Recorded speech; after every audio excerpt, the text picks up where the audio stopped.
Pernah tak kita mula-mula happy, bahagia, positif, per minit tu tiba-tiba rasa mood tu berubah, jadi down, fikiran ni jadi overthinking, tiba-tiba macam ada suara ataupun negative self-talk, tiba benda-benda yang buat mood kita berubah, stress, rasa down. Banyak kali jadi macam ni kan. Mungkin you tengah alami sekarang ni, masa tengah tengok video ni. Tahu tak, fikiran tu sebenarnya bukan 100% dari you sendiri, dari fikiran you sendiri. Sebenarnya bahagia, happy, positif, suka tengok benda-benda yang ke arah kebaikan, yang boleh perbaiki diri.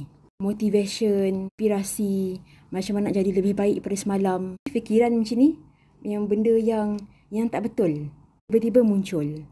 Benda tu bukan 100% daripada you sendiri. Bukan nak menakut-nakutkan, tapi benda ni kita sebenarnya dah tahu. Kita dah biasa dengar daripada ustaz, ustazah dah tahu, tapi Fiza cuba ingatkan balik. Kita ni bukan ada malaikat je, jin, setan pun ada juga. Pekerja jin untuk menyesatkan you low vibrasi, buat you tenaga rendah sama macam dorang. Dorang tenaga hitam, tenaga rendah. You happy, bahagia, maksudnya tenaga you tinggi, high vibrasi. You punya state pun tinggi. Itu yang happy. Bila ada masalah pun kita tengok, kita cara kita pandang masalah tu pun kita yakin ada jalan keluar, ada solusi. So jin ni, jin setan, dia 24 jam memang kerja dia nak buat you rasa down. Dia memang kat sebelah tu ataupun dekat tepi kita, dia tak boleh sentuh, tapi dia sentiasa perhatikan. Bila lah budak ni nak sedih, bila kita sedih, kita stres, kita punya emosi jadi tak terkawal, kita punya vibrasi, tenaga kita jadi hitam, jadi low vibrasi, jadi ke bawah, rendah. Itu mereka ni, jin, setan ni senang buat kerja.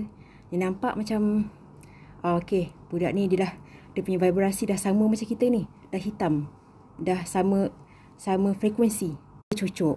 Macam mana dia buat? Dia bisik. Dia masa tu rasa macam diri ni tak cukup. Tengok orang bahagia, Masya Allah, bestnya, beruntung jadi dia.